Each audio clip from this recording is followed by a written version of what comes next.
Hi friends, Telangana ఉద్యమం, రాష్ట్ర ఆవిర్భావం, Telangana movement and state formation గురించి మనం తెలుసుకుంటున్నాము. కాంపిటేటివ్ ఎగ్జామ్స్లో తెలంగాణ ఏరియాలో చాలా మంచి వెయిటేజ్ ఉన్నటువంటి సబ్జెక్ట్. గ్రూప్ 2లో 150 మార్కుల పేపర్ సపరేట్గా ఉంది. ఇక మిగతా అన్ని ఎగ్జామ్స్లో జనరల్ స్టడీస్లో భాగంగా మనకు 10 నుంచి 15 మార్కులు వచ్చే అవకాశం ఉన్నటువంటి సబ్జెక్ట్. ఓకే, సో ఇది ఒక కథ, ఒక స్టోరీ, తెలంగాణలో జరిగినటువంటి ఒక కొట్లాట అనుకోవచ్చు. ఉద్యమం మీన్స్ ఒక పోరాటము కాబట్టి జనరల్గానే ఉంటుంది. ఇందులో కాన్సెప్ట్స్ అర్థం కానీ పదజాలం, టర్మినాలజీ అలాంటివి ఏమి ఉండవు. సింపుల్గా ఉంటుంది సబ్జెక్ట్. బట్ ఆ స్టోరీ, ఆ లింక్స్ అనేవి తెలియాలి. అదేవిధంగా సో ప్రతి సంఘటన కూడా, ప్రతి ఇన్సిడెంట్, ప్రతి యాక్టివిటీ కూడా మనము డేట్స్తో సహా గుర్తుపెట్టుకోవాలి. ఎందుకంటే ఇదంతా కూడా ఇండియాకి ఇండిపెండెన్స్ వచ్చిన తర్వాత జరిగినటువంటి స్టోరీ. తెలంగాణ ఆంధ్రాలో ఎట్లా కలిసింది, ఆంధ్రాలో ఆంధ్రప్రదేశ్ ఎలా అయ్యింది, తర్వాత ఎలా విడిపోయింది, దీని కారణాలు, ఇవన్నీ కూడా మనము డేట్స్తో సహా, అంటే మధ్యలో అన్నీ కాదు, నేను చెప్పే డేట్స్ అయితే ఖచ్చితంగా గుర్తుపెట్టుకోండి. అదేవిధంగా క్యారెక్టర్స్ అంటే పర్సన్స్, వాళ్ళకి సంబంధించిన ఇంపార్టెన్సు, ఎవ్రీ పాయింట్. నేను చెప్తున్న సబ్జెక్టే చాలా బ్రీఫ్గా, అంటే ఎగ్జామ్లో మంచి మార్కులు సాధించడం కోసము వాటిని సబ్జెక్ట్ని పిండి మీకు చెప్తున్నా. ఇందులో నుంచి మళ్ళీ ఇంపార్టెంట్ ఏది అనొద్దు, ప్రతిదీ ఇంపార్టెంటే, అది గుర్తుపెట్టుకోండి. ఓకే, క్లాస్ నెంబర్ 6 వచ్చేసి ఈరోజు మనము తెలంగాణలో 1952 సంవత్సరంలో జరిగినటువంటి ముల్కీ ఉద్యమం గురించి డిస్కస్ చేద్దాము. మనం ఆల్రెడీ డిస్కస్ చేసాం ఇంతకుముందు ప్రీవియస్ క్లాసెస్లో. తెలంగాణలో ఉద్యోగాలకు సంబంధించి, ఎంప్లాయ్మెంట్కి సంబంధించినటువంటి ఈ ఉద్యమాలు, అంటే ముల్కీ ఉద్యమాలు అనేటివి స్వతంత్రం రాకముందే నిజాం సామ్రాజ్యంలో, హైదరాబాద్ రాజ్యం నుంచే ఉన్నది. వాస్తవంగా చెప్పాలంటే మనకి ఇది ఎక్కడి నుంచి స్టార్ట్ అయింది, దీని రూట్స్ కరెక్ట్ ఎక్కడి నుంచి స్టార్ట్ అయినాయి అంటే బహమనీ సామ్రాజ్యం నుంచి. బహమనీస్ వాస్తవంగా మన భారతదేశంలో ఎవరైనా కానీ, ఢిల్లీ సుల్తాన్లు కావచ్చు, మొఘల్స్ కావచ్చు, సౌత్ ఇండియాలో బహమనీస్ కావచ్చు, ఎవరైనా సరే భారతదేశంలోకి ఇస్లాం వచ్చిందే విదేశాల నుంచి, వేరే కంట్రీస్ నుంచి. ఓకే, అంటే టర్కీ నుంచి వచ్చింది, ఇరాన్ ఇరాక్ నుంచి వచ్చింది, ఆఫ్ఘనిస్తాన్ నుంచి వచ్చింది. సో ఇలా రకరకాల ప్రదేశాల నుంచి ముస్లింలు దండయాత్ర చేసి భారతదేశంలోకి రావడం జరిగింది. అయితే ముస్లింలు అంటే ఇస్లాం మతానికి సంబంధించినటువంటి ఈ రాజులు వీళ్ళందరూ భారతదేశానికి వచ్చినప్పటికీ కూడా భారతదేశంలోని కల్చర్తో కలిసిపోయారు. అంటే ఢిల్లీ సుల్తాన్లు కావచ్చు, ముఖ్యంగా మొఘల్స్, వీళ్ళంతా కూడా సౌత్ ఇండియాలో కుతుబ్ షాహీసు, అసఫ్ జాహీసు, వీళ్ళంతా కూడా అందరినీ, అంటే మన దేశంలో ఉన్నటువంటి స్థానిక ప్రజలందరినీ కలుపుకొని వాళ్ళ యొక్క కల్చర్, వాళ్ళ యొక్క లివింగ్ స్టైల్, వాళ్ళ యొక్క మతం అంటే రిలీజియన్, వీటన్నిటికీ కూడా గౌరవించారు. ముస్లింలు అయినప్పటికీ, ఇస్లాం మతం అయినప్పటికీ కూడా హిందూ మతాన్ని, ఇతర మతాలను గౌరవించడం జరిగింది. సో వీళ్ళు కూడా వైస్ వర్సా, అంటే హిందువులు కూడా వాళ్ళ యొక్క సార్వభౌమాధికారాన్ని, అంటే వాళ్ళ యొక్క అధికారాన్ని అంగీకరించారు. అయితే స్లోగా స్టార్ట్ అయింది మనకు బహమనీస్ నుంచి. అయితే తర్వాత ఈ బహమనీ సామ్రాజ్యం 5గా విడిపోయినప్పుడు కుతుబ్ షాహీలు సపరేట్ అయ్యారు. అంటే కుతుబ్ షాహీ డైనెస్టీ వచ్చేసి మన తెలంగాణ ప్రాంతంలో ఉంది. ఈ కుతుబ్ షాహీలు ఎవ్వరు కూడా ఇక్కడ అంటే ఈ ముల్కీ లాంటి సమస్యలు లేకుండా చూసుకున్నారు. తర్వాత అసఫ్ జాహీ డైనెస్టీ వచ్చింది. అందులో కూడా 3-4, అంటే మనకు అఫ్జలుద్దౌలా కాలం వరకు కూడా, నిజాంల కాలంలో పెద్ద సమస్యలు ఏం రాలే, చిన్న అక్కడక్కడ ఉన్నాయి తప్ప అవి పీక్ స్టేజ్కు రాలేదు. జనరల్గా ఏ ఉద్యమమైనా స్టార్టింగ్లో అంటే కొంత అణచివేత గురైనప్పుడు, కొంత ప్రాబ్లం ఉన్నప్పుడు పెద్దగా ఏం కాదు, అది పెరిగి ఒక తీవ్ర స్థాయికి వచ్చి అది ఇంకా తట్టుకోలేని స్థాయికి వచ్చినప్పుడే అది ఉద్యమం రూపంలోకి వస్తుంది. ఓకే, అందుకని చెప్పేసి మనకు 1868, 1869, 1870, 1880s అంటే మీర్ మహబూబ్ అలీ ఖాన్ టైంలో, అదేవిధంగా మొదటి సాలార్జంగ్ చనిపోయిన తర్వాత రెండవ సాలార్జంగ్ నుంచి ఈ ముల్కీ ఉద్యమాలు స్టార్ట్ అయినాయి. మనకు వాస్తవంగా మొదటి సాలార్జంగ్ మీర్ తురబ్ అలీ ఖాన్ అనే మొదటి సాలార్జంగ్ 1 హైదరాబాద్లో సంస్కరణలు, రీఫార్మ్స్ అనే పేరుతో అనేక యాక్టివిటీస్ చేశాడు. ఎన్నో రకాల డిపార్ట్మెంట్స్ని ఏర్పాటు చేశాడు. అయితే ఆ డిపార్ట్మెంట్స్కి బాసులు అంటే హెడ్స్, అధికారులు ఎవరైతే ఉంటారో వాళ్ళు ఉన్నతాధికారులు ఉంటారు కదా, వాళ్ళు మంచి ఎడ్యుకేటెడ్, మంచి వర్కింగ్ పవర్, అన్ని రకాలుగా వాళ్ళకు నాలెడ్జ్ ఉన్నటువంటి పర్సన్స్ కావాలి. వీళ్ళు లేకపోతే ఏం చేస్తాం, తప్పని పరిస్థితుల్లో ఎక్కడైతే అవైలబుల్ ఉంటారో అక్కడ నుంచి తెచ్చుకోవాలి. అందుకని చెప్పేసి కేరళ నుంచి, బొంబాయి నుంచి, మద్రాసు నుంచి, అదేవిధంగా అలీగర్ యూనివర్సిటీ నుంచి, బెంగాల్ నుంచి, అదేవిధంగా యూపీ నుంచి, ఢిల్లీ నుంచి ఎక్కడ మేధావులు ఉంటే, అంటే చదువుకున్నటువంటి వాళ్ళు, ఉన్నత విద్య అంటే హయ్యర్ ఎడ్యుకేషన్ ఉండి క్వాలిఫికేషన్స్ ఉన్నారో వాళ్ళందరినీ తీసుకొచ్చి రకరకాల డిపార్ట్మెంట్స్లో మంచి పొజిషన్స్లో పెట్టాడు. కానీ ప్రాబ్లం ఏమైందంటే వాళ్ళు ఇక్కడ వాళ్ళకు సంబంధించినటువంటి వాళ్ళను రిలేటివ్స్ని వాళ్ళకి సంబంధించిన చాలామందిని తీసుకొచ్చి ఇక్కడ ఉద్యోగాలలో ఇన్ఫ్లుయెన్స్తో ఇరికించడం జరిగింది. అయినప్పటికీ కూడా సాలార్జంగ్ 1 అనేక కండిషన్స్ పెట్టి ఈ ముల్కీ సమస్యలు రాకుండా చూసుకునే ప్రయత్నం చేసిండు. కానీ అతను చనిపోయిన తర్వాత రెండవ సాలార్జంగ్ వచ్చిన టైంలో అప్పుడు మళ్ళీ పెరిగింది. ఎందుకు? అప్పుడు తీసుకొచ్చినటువంటి ఒక చేంజ్, అదే మనకు లాంగ్వేజ్. అంటే హైదరాబాద్ రాజ్యం యొక్క అధికార భాష అఫీషియల్ లాంగ్వేజ్ అనేది 1884 1884లో ఉర్దూగా మారింది. పర్షియన్ అంతకుముందు ఉండే, తర్వాత ఉర్దూ అయింది. అంటే అప్పటి వరకు పర్షియన్లో చదువుకున్నటువంటి తెలంగాణ, అదేవిధంగా కొంత మరాఠా కన్నడ ప్రాంతాలు ఉన్నాయి కదా హైదరాబాద్ రాజ్యంలో, ఈ మేధావులందరికీ కూడా ఎలిజిబిలిటీ పోయింది. అంటే ఫర్ ఎగ్జాంపుల్ ఇప్పుడు ఒక మల్టీనేషనల్ కంపెనీ ఉంది, అందులో ఇంగ్లీష్లో ఉన్న వాళ్ళకే, ఇంగ్లీష్ బాగా మాట్లాడే వాళ్ళకు, కమ్యూనికేషన్ స్కిల్స్ ఉన్న వాళ్ళకి ఉద్యోగం ఇస్తారు. నాకు ఇంగ్లీష్ రాదు కానీ నాకు PhD స్థాయి నాలెడ్జ్ ఉంది, ఆ క్వాలిఫికేషన్స్ ఉన్నాయి అనుకుందాం. ఇప్పుడు నేను ఇంటర్వ్యూ అటెండ్ అయితే నేను ఇంట్రొడక్షన్ చెప్పలేకపోతున్నాను అని తీసుకుంటారా? తీసుకోరు. ఎందుకు? Language is the problem. నాకు నాలెడ్జ్ ఉంది, సో ప్రతి సబ్జెక్ట్ పైన నాలెడ్జ్ ఉంది, everything I can handle, but I don't have communication skills and English language. So ఇలాంటి సిచ్యువేషన్లో నన్ను తీసుకోరు. సో ఇలాంటి సిచ్యువేషన్ అక్కడ వచ్చింది లాంగ్వేజ్. ఈ విధంగా స్టార్ట్ అయింది. అప్పుడు ఉద్యమాలు జరిగినాయి, దానిపైన మీర్ మహబూబ్ అలీ ఖాన్ రెస్పాండ్ అయ్యిండు, అతని కొన్ని డెసిజన్స్ తీసుకున్నాడు, ముల్కీ రూల్స్ వచ్చినాయి. తర్వాత అతను చనిపోయిన తర్వాత మీర్ ఉస్మాన్ అలీ ఖాన్లో టైంలో కూడా మా ప్రధాని, అంటే హిందూ ప్రధాని అయినటువంటి కిషన్ ప్రసాద్ కూడా ఈ ఉద్యమాన్ని ముల్కీలకు సపోర్ట్ చేసి ముల్కీలకే ఉద్యోగాలు దక్కాలని చెప్పేసి పోరాటం చేశాడు. అందుకని చెప్పేసి 1919లో ఒక ఫర్మానా మీర్ ఉస్మాన్ అలీ ఖాన్ కూడా ఇస్తాడు. అదే టైంలో మనకు 1918లో ఉస్మానియా యూనివర్సిటీ ఏర్పడింది. ఉస్మానియా యూనివర్సిటీలో కూడా హయ్యర్ క్యాడర్, అంటే వైస్ ఛాన్సలర్ నుంచి ప్రతి పొజిషన్ కూడా అంటే నాన్ ముల్కీలతో ఉండడము, అక్కడ కూడా ఉస్మానియా యూనివర్సిటీ తరఫున కూడా అనేక ప్రాబ్లమ్స్ వచ్చినాయి, అంటే ముల్కీ నాన్ ముల్కీ. ఇవన్నిటి నేపథ్యంలో 1933లో ఇంకొక ఫర్మానా వస్తుంది. తర్వాత 1935 1935లో నిజాం సబ్జెక్ట్స్ లీగ్ అని చెప్పేసి ఒక సంస్థ ఏర్పడుతుంది. అది దేనికోసము? ముల్కీ రూల్స్ ఇంప్లిమెంటేషన్ కోసము. తర్వాత 1939లో 33లో తెచ్చిన యాక్ట్కి కొంత అమెండ్మెంట్ చేసి ఇంకా ఎక్కువ డీటెయిల్డ్గా డెఫినేషన్స్ ఇస్తాడు. ఇవన్నీ జరిగినాయి. తర్వాత టెంపరీగా 1933 తర్వాత దాదాపుగా ఒక 15 సంవత్సరాలు 16 సంవత్సరాల వరకు, అంటే హైదరాబాద్ రాజ్యము భారతదేశంలో విలీనం అయ్యే వరకు, అంటే ఆపరేషన్ పోలో జరిగే వరకు కూడా పెద్ద ప్రాబ్లమ్స్ రాలే. ఎందుకు? ముల్కీ రూల్స్ స్ట్రిక్ట్గా అమలవుతున్నాయి. 15 సంవత్సరాలనే కండిషన్ ఉంది. ఫర్ ఎగ్జాంపుల్ ప్రస్తుతం ఇప్పుడు చూడండి, తెలంగాణ రాష్ట్రంలో మనకు రూల్స్ అనేటివి రీసెంట్గా చేంజ్ అయినాయి. అంటే కేసీఆర్ ప్రభుత్వం వచ్చిన తర్వాత స్థానికత అనేది మార్చడం జరిగింది. ఇంతకుముందు 4 నుంచి 10వ తరగతి 4th to 10th మధ్యలో ఎనీ 4 years ఉండేది. ఇప్పుడు 1 to 7 మధ్యలో, 1 నుంచి 7వ తరగతి మధ్యలో 4 సంవత్సరాలు తెలంగాణలో చదివిన వాళ్ళు, అంటే 4 సంవత్సరాలు తెలంగాణలో ఎడ్యుకేషన్ కంటిన్యూస్గా ఉంటే 1 to 7 years మధ్యలో, తర్వాత 8th 9th 10th inter degree PG PhDలు ఎక్కడ చేసినా కూడా తెలంగాణలో లోకల్ అవుతాడు. అంటే 4 years మాత్రం సరిపోతుంది. ఇది ఇప్పుడు కండిషన్. ఫర్ ఎగ్జాంపుల్ ఒక ఆంధ్ర ప్రాంతానికి సంబంధించినటువంటి వ్యక్తి చిన్నప్పుడు వాళ్ళ అమ్మమ్మ వాళ్ళ తరపునో లేదంటే వాళ్ళ పేరెంట్స్ హైదరాబాద్లో ఉండడం వల్ల 1 to 7 మధ్యలో, ముఖ్యంగా 4, 5, 6, 7 క్లాసెస్ ఇక్కడ చదివాడు అనుకుందాం. తర్వాత వాళ్ళు ఆంధ్రాకి వెళ్ళిపోయారు, ఆంధ్రలో ఉన్నారు, అక్కడే హయ్యర్ ఎడ్యుకేషన్ అక్కడే అన్నీ ఉన్నాయి.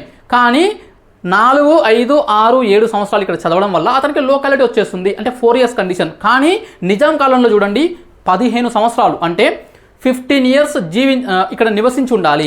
అంటే అప్పుడు ఎడ్యుకేషన్ మీద కాదు, వాళ్ళు లివింగ్ మీద, వాళ్ళు ఇక్కడ స్థిరంగా నివసించి ఉండాలి, మళ్ళీ తిరిగి వెళ్ళను అని చెప్పేసి వాళ్ళు ఒక ధృవీకరణ పత్రం, అంటే ఒకటి సర్టిఫికేట్ సబ్మిట్ చేయాల్సి ఉంటుంది. ఇలా చాలా కండిషన్స్ ఉన్నాయి, అందుకే సమస్యలు రాలేదు. కానీ ఆపరేషన్ పోలో ఎప్పుడు జరిగింది? మనకు 1948 సెప్టెంబర్ 13th to 17th 13 నుంచి 17 మధ్యలో ఆపరేషన్ పోలో జరిగింది. హైదరాబాద్ రాజ్యము భారతదేశంలో విలీనం అయిపోయింది, అంటే వన్ ఆఫ్ ది స్టేట్స్ అయిపోయింది ఇండియన్ యూనియన్లో. తర్వాత వెంటనే మిలిటరీ గవర్నర్ వచ్చాడు. ఎవరా military governor? JN Chaudhuri. Previous క్లాస్లో బై మిస్టేక్ నేను జేఎం అని చెప్పిన, ఎమ్ కాదా సర్చ్ చేసుకోండి. బై మిస్టేక్ నేను బోర్డు మీద అలానే రాసిన, అలానే చెప్పిన. J N Chaudhuri, Jayantonath Chaudhuri, J N Chaudhuri. అతని కాలంలో ముల్కీ సమస్యలు ఏం రాలేదు. ఎందుకు అంటే అతను వచ్చిన తర్వాత ఇంకా అంటే ముల్కీ రూల్స్ అనేటివి నిజాం ఇచ్చిన ఫర్మానా ఉంది, కానీ ఇప్పుడు నిజాం లేడు కదా, అంటే నిజాం రాజ్యం కాదు కదా. అందుకని చెప్పేసి ఇతను ఒక చట్టం తీసుకొస్తాడు ముల్కీ రూల్స్కి సంబంధించి. ముల్కీ ప్రాబ్లమ్స్ ఏం రాలే. అతని కాలంలో వచ్చిన ప్రాబ్లమ్స్ అన్నీ కూడా హైదరాబాద్ చుట్టుపక్కల, హైదరాబాద్లో ముస్లింల పైన, రజాకర్ల పైన అతను చేసినటువంటి దాడులు, దానివల్ల 30,000కు పైగా మంది ముస్లింలు చనిపోవడం, ఇదంతా కూడా జరిగింది. దాని మీద ఒక కమిటీ వేశారు, అతన్ని తొలగించారు, అయిపోయింది. తర్వాత ఎవరు వచ్చారు, ICS officer, Indian civil servant officer అయినటువంటి కేరళకు సంబంధించినటువంటి ఎంకే వెల్లోడి ఇతని కాలంలో స్టార్ట్ అయింది ముల్కీ సమస్య. ఇతను ఏం చేసిండు, మళ్ళీ అంటే హయ్యర్ ఎడ్యుకేషన్ ఉన్న వాళ్ళు, క్వాలిఫికేషన్స్ అని చెప్పేసి రకరకాల కారణాలతో దేశంలోని ఇతర ప్రాంతాల నుంచి, ఎస్పెషల్లీ మద్రాసు స్టేట్ నుంచి, మద్రాసు రాష్ట్రం అంటే అప్పుడేంటి ఆంధ్ర రాష్ట్రం లేదు, మద్రాసు రాష్ట్రం, మద్రాసు అంటే తమిళ ప్రాంతాలు, అదేవిధంగా ఆంధ్ర రాయలసీమ ప్రాంతాలు ఇవన్నీ మద్రాసులో ఉన్నాయి. తెలంగాణ ఎక్కడుంది, హైదరాబాద్ రాజ్యాంగం సపరేట్ ఉంది. తెలంగాణ కర్ణాటకలోని కొన్ని ప్రాంతాలు, మహారాష్ట్రలోని కొన్ని ప్రాంతాలు, ఇలా 2 పార్ట్స్ ఉన్నాయి. ఈ టైంలో తెలుగు అండ్ ఇంగ్లీష్ వచ్చినటువంటి మద్రాసు రాష్ట్రానికి సంబంధించినటువంటి ఆంధ్ర వ్యక్తులు చాలా మందిని తీసుకొచ్చి, అదేవిధంగా తమిళ వ్యక్తులు కూడా, సో వాళ్ళందరినీ తీసుకొచ్చి ఇక్కడ ఉద్యోగాల్లో కేటాయించడం జరిగింది. దీనితోన అంటే ఎంకే వెల్లోడి చేసిన ఈ పనితోన మళ్ళీ ముల్కీ ఉద్యమము స్టార్ట్ అయింది. ఇక్కడ నుంచి అసలు సమస్య మళ్ళీ స్టార్ట్ అయింది. ప్రీవియస్గా నిజాం కాలంలో ఉన్నప్పుడు నాన్ ముల్కీలు ముల్కీల మధ్య సమస్య అనేది ముస్లింల మధ్యలో ఉంది. ఎందుకు అంటే విదేశాల నుంచి వచ్చిన వాళ్ళు కూడా, అంటే విదేశాలు కాదు, నార్త్ ఇండియా ఇతర ప్రాంతాల నుంచి వచ్చిన వాళ్ళందరూ కూడా ముస్లింలే ఉన్నారు, మెజారిటీ ఆఫ్ ది ఎంప్లాయీస్.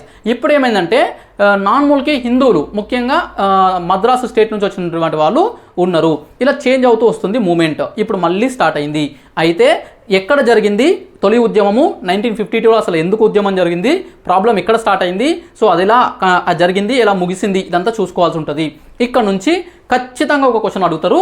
అదేవిధంగా గ్రూప్ 2 లాంటి ఎగ్జామ్లో 2 లేదా 3 క్వశ్చన్స్ అడుగుతారు. అదే మనం క్లాస్ నెంబర్ 6లో మనం డిస్కస్ చేయబోతున్నాము. ఓకే, సో ఇప్పుడు డిస్కస్ చేయబోయే ప్రముఖమైన టాపిక్, ఈ టాపిక్ పెద్ద టాపికే, సింగిల్ టాపిక్ అయినా, టాపిక్ నెంబర్ 13. 1952 1952లో ముల్కీ ఉద్యమం, ముల్కీ మూమెంట్ తెలంగాణలో జరిగింది.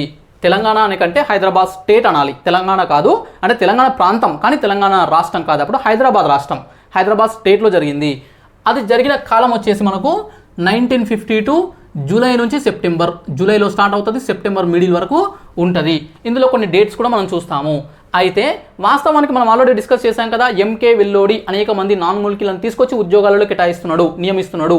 ఇది గమనించినటువంటి తెలంగాణలో ఉన్న మేధావులు, చదువుకున్నటువంటి వాళ్ళు, నిరుద్యోగులు, వీళ్ళంతా ఒక ఐడియాకి వచ్చిండ్రు. అంటే నాన్ ముల్కీలు పెరిగిపోతున్నారు, అంటే నాన్ లోకల్స్, స్థానికేతరులు, ఇతర ప్రాంతాల వాళ్ళు ఉద్యోగాలు పొందుతున్నారు, మనం చదువుకున్నప్పటికీ మనకు ఉద్యోగాలు రావట్లేదు అని చెప్పేసి వీళ్ళంతా కూడా ఒక ఐడియాకి వచ్చిండ్రు. అంటే ఏదో ఒకటి చెయ్యాలి అనే ఆలోచనకు వచ్చిండ్రు. ఇదే టైంలో ఎలక్షన్స్ జరిగి బూరుగుల రామకృష్ణారావు ప్రభుత్వం వచ్చింది కదా, అందుకని చెప్పేసి జూన్లో మనకు జూను జూలై ఆ టైంలో మనకి ఏమవుతుందంటే అసెంబ్లీ సమావేశాలు, శాసనసభ సమావేశాలు జరుగుతుంటాయి. ఇప్పుడు కూడా జరుగుతుంటాయి, మనకు ఇప్పుడు కూడా రీసెంట్గా జరిగినాయి కదా. ఈ విధంగా అసెంబ్లీ సమావేశాలు జరుగుతుంటాయి. ఈ శాసనసభ సమావేశాలు జరుగుతున్నప్పుడు అందులో కొంతమంది, అంటే ఎప్పుడైనా సరే ఒక ప్రభుత్వం ఉన్నప్పుడు దానికి అపోజిషన్ లీడర్స్, అంటే ఇప్పుడు ఫర్ ఎగ్జాంపుల్ ఇప్పుడు బీఆర్ఎస్ ఉంది, అంటే టీఆర్ఎస్ బీఆర్ఎస్ అయింది, బీఆర్ఎస్ ఇప్పుడు అధికారంలో ఉంది, అంటే కాంగ్రెస్ వాళ్ళు, బీజేపీ వాళ్ళు క్వశ్చన్స్ అడుగుతుంటారు. ఫర్ ఎగ్జాంపుల్ లేటెస్ట్గా మనం న్యూస్లో చూసినట్లయితే రఘునందన్ రావు కావచ్చు, రేవంత్ రెడ్డి కావచ్చు, ఇలాంటి వాళ్ళు ఉంటారు కదా. సో చాలామంది క్వశ్చన్స్ రైజ్ చేస్తుంటారు. అదేవిధంగా వాళ్ళ ప్రభుత్వం ఉన్నప్పుడు టీఆర్ఎస్ వాళ్ళు, అంటే బీఆర్ఎస్ వాళ్ళు క్వశ్చన్స్ రైజ్ చేస్తుంటారు. అలాంటి టైంలో ఒక వ్యక్తి జి హనుమంతారావు అనే వ్యక్తి ఈ ముల్కీ సమస్యలపైన క్వశ్చన్స్ రైజ్ చేస్తాడు. బూరుగుల రామకృష్ణారావు ప్రభుత్వాన్ని అడుగుతాడు. బూరుగుల రామకృష్ణారావు గారు ముఖ్యమంత్రి గారు, ఓకే, సో ముఖ్యమంత్రి కాకపోయినా అప్పుడు అధ్యక్ష అని చెప్పేసి అధ్యక్షుని తరపున, అంటే స్పీకర్ని అడిగినట్టుగా అడుగుతుంటారు. ఏమని, హైదరాబాద్ రాజ్యంలో, హైదరాబాద్ స్టేట్లో, హైదరాబాద్ రాష్ట్రంలో అనేక మంది నాన్ ముల్కీలు ఉన్నారు. సో వీళ్ళంతా ఎట్లా నియమించబడ్డారు, ఎంతమంది ఉన్నారు, ఇదంతా దీనిపైన మీరేం చర్యలు తీసుకోరా అని చెప్పేసి ప్రశ్నిస్తాడు. సో ఇలా ప్రశ్నించిన వ్యక్తి ఎవరంటే జి హనుమంతారావు. జూన్ 27న. తర్వాత జూలై 18న, జూలై 18 రోజున పీడిఎఫ్ అంటే ఇక్కడ పీపుల్స్ డెమోక్రటిక్ ఫ్రంట్ అని చెప్పేసి, ఇది కమ్యూనిస్ట్ పార్టీ. వాస్తవానికి కమ్యూనిస్ట్ పార్టీ తెలంగాణలో సాయుధ రైతాంగ పోరాటంలో బాగా పార్టిసిపేట్ చేసింది, అక్కడే చాలా ఫేమస్ అయింది. ప్రజల నుంచి తెలంగాణ ఏరియాలో మంచి ఆదరణ, అంటే మంచి పేరు తెచ్చుకున్నటువంటి పార్టీ. అయితే దానిపైన నిషేధం ఉంటుంది, అంటే ఈ కమ్యూనిస్ట్ పార్టీ నిషేధించబడింది, బ్యాన్ చేయబడింది. అందుకోసం వాళ్ళు పీపుల్స్ డెమోక్రటిక్ ఫ్రంట్ అనే రూపంలో వాళ్ళే లీడర్స్ వచ్చి పార్టిసిపేట్ చేస్తారు. 42 స్థానాలు గెలుచుకుంటారు, 42 ఎమ్మెల్యే సీట్స్ గెలుచుకుంటారు తెలంగాణ ఏరియాలో. ఒక సంచలనం సృష్టిస్తారు, వాళ్ళే ప్రతిపక్ష పార్టీగా ఉంటారు. అందులో ఉన్న లీడర్ గురువారెడ్డి అనే వ్యక్తి ఏం చేస్తాడంటే, ఇతను కూడా క్వశ్చన్ చేస్తాడు, చాలా గట్టిగా అడుగుతాడు. అంటే పబ్లిక్ సర్వీస్ కమిషన్ ద్వారా నియమించబడిన వాళ్ళు ఎంతమంది, అందులో ముల్కీలు ఎంతమంది, అందులో నాన్ ముల్కీలు ఎంతమంది, పబ్లిక్ సర్వీస్ కమిషన్ కాకుండా ఇతర పర్మనెంట్ ఎంప్లాయీస్గా రకరకాల విధానాలుగా నియమించిన వాళ్ళు ఎంతమంది. సో నిజంగా అట్లా ఉన్న వాళ్ళని మీరు తొలగిస్తారా, దీనిపైన ఏం చర్యలు తీసుకుంటారు, ఇవన్నీ కూడా క్వశ్చన్ అడుగుతాడు. ఇలా క్వశ్చన్స్ అడిగినప్పుడు బూరుగుల రామకృష్ణారావు కూడా పాజిటివ్గా స్పందిస్తాడు. ప్రస్తుతం అయితే అపోజిషన్ వారు ఏది అడిగినా కూడా కొన్ని జెన్యూన్ క్వశ్చన్స్ ఉన్నా కూడా అధికార పార్టీ ఒప్పుకోదు, మొత్తం గోలగోల చేస్తారు. కానీ అప్పుడు కొంత రాజకీయాలు కొంత జెన్యూన్గా ఉండేవి. మనకి ఇండిపెండెన్స్ వచ్చిన కొత్తలో ఆ టైంలో కొంచెం రాజకీయాలు అనేవి కొంత ఎథిక్స్ని ఫాలో అయ్యేటివి. అందుకని చెప్పేసి అపోజిషన్ వాళ్ళు అడిగినప్పటికీ దానికి కరెక్ట్గా స్పందించి ఎస్, హైదరాబాద్ హైదరాబాద్ రాష్ట్రంలో ముల్కీ నాన్ ముల్కీ ప్రాబ్లం ఉంది అని చెప్పేసి బూరుగుల రామకృష్ణారావు, అంటే ముఖ్యమంత్రి అయినటువంటి ఈ బూరుగుల రామకృష్ణారావు డేటాతో సహా, అంటే దానికి సంబంధించిన లిస్టుతో సహా చెప్తాడు. ఇంతమంది ముల్కీలు ఉన్నారు, ఇంతమంది నాన్ ముల్కీలు ఉన్నారు అని చెప్పేసి చెప్తాడు. అందులో ముఖ్యంగా నాన్ ముల్కీలు ఎక్కువ ఏ డిపార్ట్మెంట్లో ఉంటారంటే పోలీస్ డిపార్ట్మెంట్లో 4981, 4981 4981 మంది నాన్ ముల్కీలు ఉన్నట్లుగా అతని లిస్టు, బూరుగుల రామకృష్ణారావు ఇచ్చిన లిస్టు ఉంటుంది. అందులో మద్రాసు రాష్ట్రం నుంచి, మద్రాసు స్టేట్ నుంచే 3111 3111 3111 మంది కేవలం మద్రాసు రాష్ట్రం నుంచి వచ్చారంట. అంటే డామినేషన్ ఎవరిది ఉంది? ఆంధ్రులది ఉంది. ఆంధ్రప్రదేశ్ అంటే మద్రాసు స్టేట్ అప్పుడు ఆంధ్ర వ్యక్తులు, అదేవిధంగా మద్రాస్ తమిళ వ్యక్తులు కూడా కొంతమంది ఉంటారు. మిగిలిన వారు బొంబాయి రాష్ట్రం నుంచి, కేరళ నుంచి, ఇతర ప్రాంతాల నుంచి వచ్చినటువంటి వాళ్ళు. ఇక్కడ అంటే మనకి లిస్టు చూడగానే అర్థమైపోతుంది డామినేషన్ చేస్తున్నారు. ఆంధ్ర వ్యక్తులు అంటే మద్రాసు స్టేట్ వ్యక్తులు మన దగ్గర ఎంప్లాయ్మెంట్ ఎక్కువ పొందారు అని చెప్పేసి అర్థమైపోతుంది. అంటే అసెంబ్లీలో ప్రకటించినప్పటికీ కూడా బయట సమాజం కూడా తెలుసుకుంటారు. ఇది ఒక పాయింట్. అయితే ఇందులో వీళ్ళు చెప్పిన, అంటే బూరుగుల రామకృష్ణారావు రీజన్ ఏం చెప్తారు అంటే ఎందుకు ఇట్లా వచ్చిర్రంటే వీళ్ళంతా కూడా క్వాలిఫికేషన్ వల్ల, అంటే ఈ లోకల్గా ఉన్నటువంటి ముల్కీలు అనేటువంటి వాళ్ళకు హయ్యర్ ఎడ్యుకేషనల్ క్వాలిఫికేషన్స్ లేకపోవడం వల్ల. ఫర్ ఎగ్జాంపుల్ ఎస్పీ, ఒక జిల్లా ఎస్పీ క్యాడర్ ఉద్యోగం ఉంది, లేదంటే డిఎస్పీ ఉద్యోగం ఉంది. ఆ డిఎస్పీ ఉద్యోగానికి కావాల్సినటువంటి ఎడ్యుకేషనల్ క్వాలిఫికేషన్స్ ఉన్న వ్యక్తులు లేరు, పోస్టులు ఉన్నాయి. మరి పోస్టులు ఖాళీగా పెట్టాలన్నా ప్రస్తుతం అయితే ఖాళీగానే పెడతారు ఉండని అని చెప్పేసి. కానీ అప్పుడు అలా కాదు, ఎవరో ఒకరిని నియమించాలి. కాబట్టి ఆ ఎడ్యుకేషనల్ క్వాలిఫికేషన్స్, ఇతర అర్హతలు బయట ఎవరుకున్నా వాళ్ళని తీసుకొచ్చి పెట్టినాము, అందువల్ల నాన్ ముల్కీలు ఎక్కువ అయ్యిండ్రు అని చెప్పేసి బూరుగుల రామకృష్ణారావు అంటాడు. కానీ ఇక్కడ ఫ్యాక్ట్ ఏంటంటే ఈ 4981 పోలీస్ డిపార్ట్మెంట్లో ఉన్న వీళ్ళలో 82 మెంబర్స్ మాత్రమే మెట్రికులేషన్ 10th లేదా అంతకంటే ఎక్కువ, అంటే 10th ఇంటర్ డిగ్రీ ఆ స్థాయి ఎడ్యుకేషన్ ఉన్నవాళ్ళు. మిగిలిన వాళ్ళందరూ కూడా లోయర్ ఎడ్యుకేషన్, అంటే 7th క్లాసో 4th క్లాసో 3rd క్లాసో, లేదంటే ఎడ్యుకేషన్ లేకున్నా పర్వాలేదు అనే వాళ్ళు వీళ్ళు ఉన్నారు. అంటే ఈ 82 మందిని మినహాయిస్తే మిగతా వాళ్ళకు మరి తెలంగాణ అంటే హైదరాబాద్ రాష్ట్రము, అంటే హైదరాబాద్ స్టేట్లో ఉన్న వాళ్ళకి ఎడ్యుకేషన్ ఉంది కదా, మరి వాళ్ళు ఎందుకు తీసుకురాలి అని చెప్పేసి ఇలా ఆలోచనలు కూడా బయలుదేరుతాయి. ఇదంతా జరుగుతుంది. అయితే వీళ్ళంతా కూడా పర్మనెంట్ ఉద్యోగులు, శాశ్వత ఉద్యోగులు, పర్మనెంట్ అయిపోయినరు. మనకిప్పుడు కూడా ప్రభుత్వ ఉద్యోగంలో పర్మనెంట్ అయిన తర్వాత జనరల్గా మనకు గవర్నమెంట్ జాబ్ వచ్చిన వెంటనే పర్మనెంట్ కాదు. గవర్నమెంట్ జాబ్ నువ్వు ఎగ్జామ్ రాసి స్టేట్ టాపర్ అయినా కూడా 2 years ప్రొబేషనరీ పీరియడ్ ఉంటుంది. 2 సంవత్సరాలు ప్రొబేషన్ పీరియడ్ చేసుకున్న తర్వాత నీవు ఆ ఉద్యోగానికి సరిపోతావా లేదా అని చెప్పేసి కన్సర్న్ డిపార్ట్మెంట్ నీకు ఒక సర్టిఫికేట్, ఒక ప్రొసీడింగ్ ఇస్తుంది. అలా వచ్చినప్పుడే అన్ని రకాల ఎంక్వైరీలు జరిగి నువ్వు సూటబుల్ అన్నట్లు ఇస్తేనే అప్పుడే పర్మనెంట్ ఎంప్లాయ్ అవుతావు. సో పర్మనెంట్ అయిన తర్వాత నేను తొలగించాలంటే చాలా కష్టం. చాలా కష్టం మీన్స్ సో నువ్వు కొన్ని కార్యక్రమాలు కొన్ని చేయకూడని చేస్తే తొలగిస్తారు, కానీ అంత ఈజీ కాదు, చాలా రూల్స్ ఉంటాయి. సో అవన్నీ బ్రేక్ చేసినప్పుడు నేను తొలగించే అవకాశం ఉంటుంది. బట్ 99% నువ్వు ఉద్యోగాన్ని అయితే కోల్పోయే అవకాశాలు ఉండవు. ఇక్కడ కూడా అంతే, వీళ్ళతో శాశ్వత ఉద్యోగులు పర్మనెంట్ అయినరు, వీళ్ళని తొలగించలేము అని చెప్పేసి కూడా అంటాడు బూరుగుల రామకృష్ణారావు. ఓకే, వీళ్ళని తొలగించడానికి ఛాన్స్ లేదు అని చెప్పేసి అంటాడు. అయితే ఇందులో 3 రకాల వ్యక్తులు ఉన్నారు, 3 type ఆఫ్ వ్యక్తులు. అంటే వీళ్ళు పర్మనెంట్ అయినప్పటికీ కూడా ఎట్లా అయినరు అనే బేసిస్లో కొంతమందిని తొలగించవచ్చు. అయితే అదేంటో సార్ చూద్దాం. ఒకటి ఏంటంటే అర్హత కారణంగా, అంటే క్వాలిఫికేషన్స్ అనేటివి సరిపోకపోవడం వల్ల బయట వ్యక్తులను తీసుకొచ్చి పెట్టినామని చెప్పేసి బూరుగుల రామకృష్ణారావు అన్నాడు. అతనికంటే ముందు ఎంకే వెల్లోడి పరిపాలన కాలంలో ఎంకే వెల్లోడి ప్రభుత్వ సలహాదారు ఉంటాడు బూరుగుల రామకృష్ణారావుకి. సో వీళ్ళంతా చెప్తారు, అంటే వీళ్ళకి ఎడ్యుకేషనల్ క్వాలిఫికేషన్స్ వల్ల బయట నుంచి తీసుకురావాల్సి వచ్చింది. అది వాళ్ళ తప్పేం లేదు, ఉద్యోగుల తప్పేం లేదు. అర్హత ఉంది, ఇక్కడ ఛాన్స్ ఇచ్చిండ్రు, జాయిన్ అయిపోయారు, వాళ్ళు ఉద్యోగంలోకి వచ్చారు. కాబట్టి వాళ్ళని తొలగించడానికి నో స్కోప్, అసలు ఛాన్సే లేదు. సెకండ్ వన్, తాత్కాలిక ఉద్యోగులు కూడా ఉన్నారు కొంతమంది, టెంపరీ, అంటే వీళ్ళ యొక్క సర్వీస్ అవసరం ఉన్నంత కాలం మాత్రమే ఉపయోగించుకుంటారు. అవసరం తీరిన తర్వాత అవసరం లేదు అనుకుంటే వాళ్ళని మళ్ళీ పంపించేస్తారు. వీళ్ళతో సమస్య లేదు. అయితే 3వ కేటగిరీ బోగస్ ముల్కీ సర్టిఫికెట్లు, దొంగ సర్టిఫికెట్లు, బోగస్ ముల్కీ సర్టిఫికెట్లు. ఎందుకంటే అప్పుడున్న రూల్స్ ఏవైతే ఉంటాయో ఆ రూల్స్ వర్తించేలాగా దొంగ సర్టిఫికెట్లు చాలామంది తెచ్చుకున్నారు. ఇప్పుడే ఇంత టెక్నాలజీ ఉన్న కాలంలోనే జనరల్గా మనము ఉద్యోగాలు అమ్ముడుపోతున్నాయని ఒక ప్రచారం చేస్తూనే ఉంటారు. ఉద్యోగాలు వాడిస్తాడు, వీడిస్తాడు, ఇప్పిస్తాము 10 లక్షలు 20 లక్షలు అని చెప్పేసి నమ్ముతుంటాం. వాస్తవానికి ఏం జరగవు. బట్ ఇప్పుడు అంటే మనము 2022-23 ఈ టైం పీరియడ్లో కూడా ఇంకా అనేక రకాల ఇలాంటి దొంగ పనులు అంటే ఉద్యోగాలకు సంబంధించి మనం బిలీవ్ చేస్తున్నాము. కొంతమంది ప్రయత్నం కూడా చేస్తున్నారు. అయితే మరి 1952 ఆ కాలంలో టెక్నాలజీ లేదు, ఇంత ట్రాన్స్పరెన్సీ లేదు, అప్పుడు చాలా ప్రాబ్లమ్స్ ఉన్నాయి, అంత పేపర్ వర్కే, కమ్యూనికేషన్ లేదు. అలాంటి టైంలో ఈజీగా బోగస్ సర్టిఫికేట్ తయారు చేయొచ్చు, మొత్తం మాన్యువల్గా రాసేదే. కాబట్టి సో ఈ విధంగా దొంగ సర్టిఫికేట్ తెచ్చుకున్నారు అని చెప్పేసి ఉంటారు. ఇది కనుక ప్రూవ్ అయితే, ఇది కనుక నిరూపించబడితే వీళ్ళని తొలగించవచ్చు, యాక్షన్ డిసిప్లినరీ యాక్షన్ తీసుకోవచ్చు అని చెప్పేసి కూడా అంటాడు. ఇది ఇప్పుడు స్టార్ట్ అయింది. అమ్మ ఇంతమంది పోలీస్ డిపార్ట్మెంట్లో ఉన్నారు, అదర్ డిపార్ట్మెంట్స్లో కూడా ఉన్నారు, ఇది ఇలాగే వదిలేస్తే సో ఇది ఇంకా మొత్తం ఉద్యోగాలు వాళ్ళకే పోతాయి అనే ఒక ప్రాబ్లం స్టార్ట్ అయింది 1952లో. ఆ తర్వాత ఇక ప్రధానమైన సంఘటన, ఇదొక బ్యాక్గ్రౌండ్. ఈ బ్యాక్గ్రౌండ్ తర్వాత నిజంగా ఉద్యమం ఇక్కడ స్టార్ట్ అయింది అని అంటే వరంగల్. గుర్తుపెట్టుకోండి, 1952లో జరిగిన ముల్కీ నాన్ ముల్కీ లేదంటే ఉద్యోగానికి సంబంధించినటువంటి ఈ లోకల్ నాన్ లోకల్, సింపుల్గా చెప్పాలంటే ముల్కీ ఉద్యమం అంటాము. ఎక్కడ స్టార్ట్ అయింది అని క్వశ్చన్ డైరెక్ట్ అడుగుతారు. 1952 ముల్కీ ఉద్యమం ఎక్కడ స్టార్ట్ అయింది అని చెప్పేసి అడుగుతారు.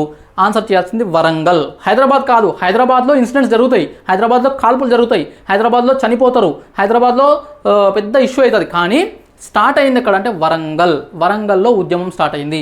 అది హైదరాబాద్కి విస్తరించి హైదరాబాద్లో పెద్ద రచ్చ అయింది. అయితే ఇక్కడ వరంగల్కి సంబంధించి స్టోరీ ఏం జరిగిందంటే, వరంగల్ యొక్క డివిజనల్ ఇన్స్పెక్టర్ ఆఫ్ స్కూల్స్ అని చెప్పేసి అంటాం. అంటే ఒక రకంగా ఈ వరంగల్ ఏరియాకి సంబంధించినటువంటి స్కూల్స్, పాఠశాలకు సంబంధించి ఉన్నతాధికారి, హయ్యర్ ఆఫీసర్ ఒకడు ఉంటాడు. అతని పేరు పార్థసారథి పేరు గుర్తుపెట్టుకోండి, పార్థసారథి. ఇతను హనుమకొండ గవర్నమెంట్ స్కూల్ యొక్క ప్రిన్సిపల్ కూడా, హనుమకొండ గవర్నమెంట్ స్కూల్కి ప్రిన్సిపల్గా ఉంటూ ఈ బాధ్యత Warangal divisional inspector of schools అనే పొజిషన్ కూడా ఇతనికి ఉంటుంది. అయితే ఇతను ఏం చేస్తాడంటే వాస్తవానికి ఈ వరంగల్లో ఉన్నటువంటి ఇంకొక స్కూల్ ఉంటుంది.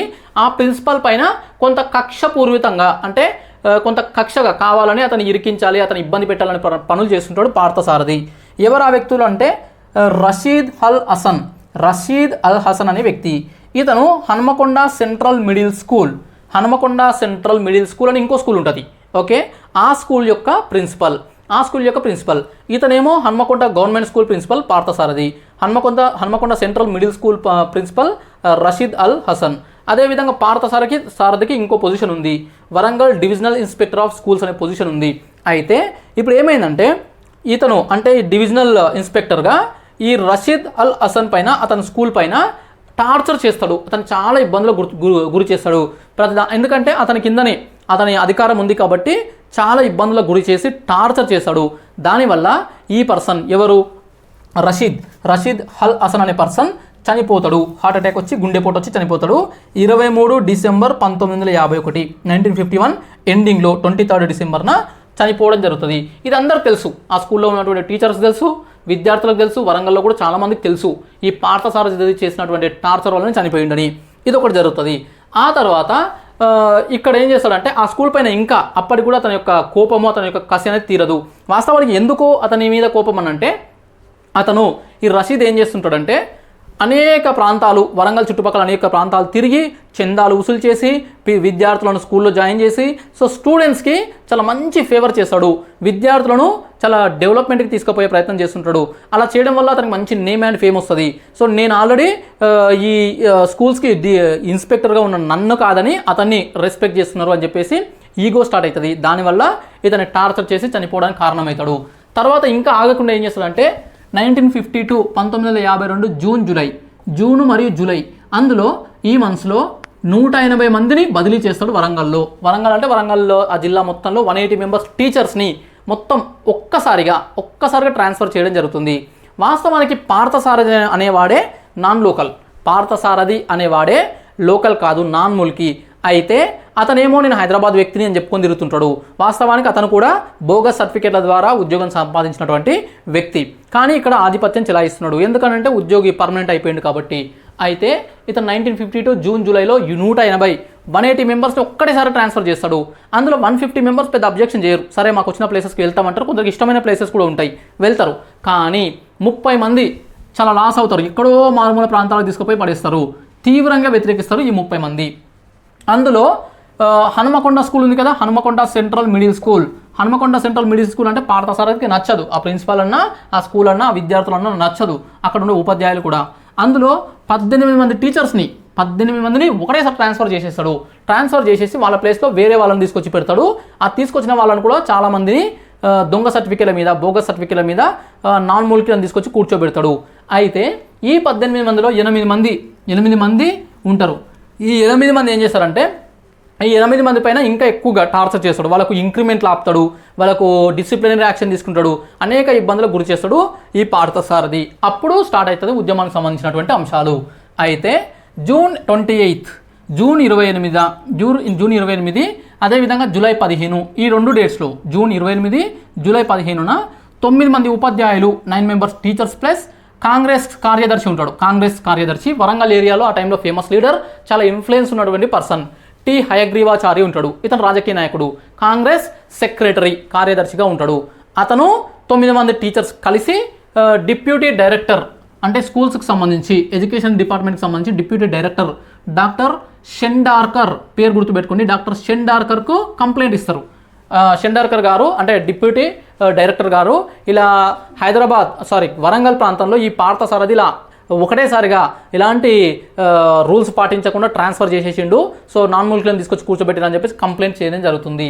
అదేవిధంగా ఇదంతా జరుగుతున్నప్పుడు స్టూడెంట్స్ గమనిస్తున్నారు, అదర్ టీచర్స్ గమనిస్తున్నారు. అంటే స్టూడెంట్స్ అంటే ఖాళీగా ఏమి ఉండరు, వాళ్ళు కూడా కొంత మేధావులు ఉంటారు. సో చాలామంది మంచి నాలెడ్జ్ ఉన్న పర్సన్స్, ఉద్యమాలు చేసే శక్తి ఉన్నటువంటి పర్సన్స్ ఉంటారు. ఇదంతా అబ్జర్వ్ చేసినటువంటి వీళ్ళు 26 జూలై 26 జూలై 1952 1952 జూలై 26 రోజున 4000 మంది వరంగల్లో 4000 మంది ర్యాలీ నిర్వహిస్తారు.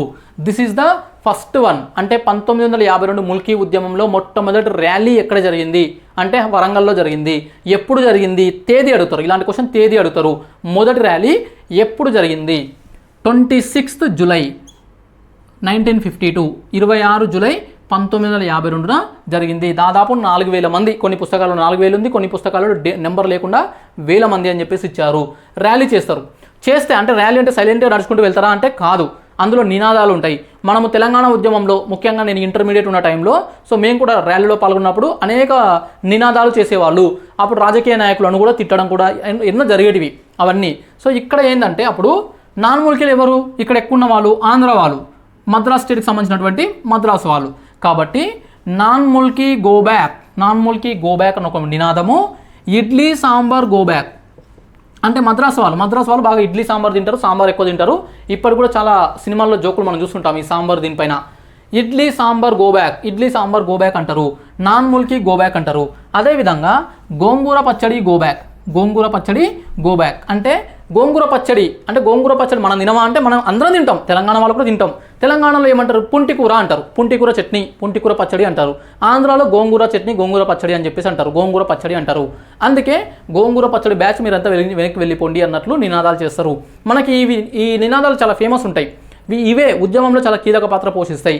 మలిదశ తెలంగాణ ఉద్యమంలో మనకు 2014 కంటే ముందు తెలంగాణలో జరిగిన ఉద్యమంలో కూడా కేసీఆర్ ఒక రోజు ఒక సిచ్యువేషన్లో అంటాడు, ఒక మీటింగ్లో, ఆంధ్ర తెలంగాణ వాళ్ళని ఎలా వెనక్కి సపరేట్ చేయాలి, ఆంధ్ర వాళ్ళని ఎలా గుర్తించాలి అని అంటే సింపుల్, మీరు ఆంధ్ర వాళ్ళని గుర్తించడానికి పెద్ద పనేం లేదు. ఆంధ్ర ఒకటేమో సోరకాయ, ఒకటేమో గోంగూర, అవి తీసుకొచ్చి ఒక దగ్గర పెట్టాలి. పెట్టి జనాన్నంతా కూడా ఒక లైన్ క్యూ తీసుకొచ్చి ఇదేంటి అని అడగాలి. ఎవడైతే దాన్ని ఆనపకాయ పుంటికూర అంటాడో వాడు తెలంగాణ, సోరకాయ గోంగూర అంటాడో అతను ఆంధ్ర అని చెప్పేసి సింపుల్గా చెప్పొచ్చు అని చెప్పేసి ఒకటి చమత్కారంగా కొంత కామెడీని జోడించి కేసీఆర్ చేసిన వ్యాఖ్యలు మనం గమనించవచ్చు. సో ఇవన్నీ కూడా అంటే ఉద్యమంలో భాగంగా జరుగుతున్నాయి. ఇక్కడ కూడా నినాదం గోంగూర పచ్చడి go back, idli sambar go back, non మూల్కీ గో బ్యాక్ అని చెప్పేసి పెద్ద ర్యాలీ చేస్తారు. ఆ తర్వాత 27th రోజు ర్యాలీలు జరుగుతాయి. 27th, 28th, 29th ఇవంతా కూడా ఉద్యమం జరుగుతుంటుంది. 28th రోజున 28 జూలైన 1952 వరంగల్లో యాక్షన్ కమిటీ అని చెప్పేసి ఒకటి ఏర్పాటవుతుంది. Action committee, Warangal action committee. Convener వచ్చేసి బుచ్చయ్య పేరు గుర్తుపెట్టుకోండి. వరంగల్లో ఏర్పడినటువంటి యాక్షన్ కమిటీ యొక్క అధ్యక్షుడు కన్వీనర్ అంటాము. ఈ కన్వీనర్ వచ్చేసి బుచ్చయ్య. ఇతని నేతృత్వంలో ఇతని కన్వీనర్గా ఒక యాక్షన్ కమిటీ ఏర్పాటవుతుంది.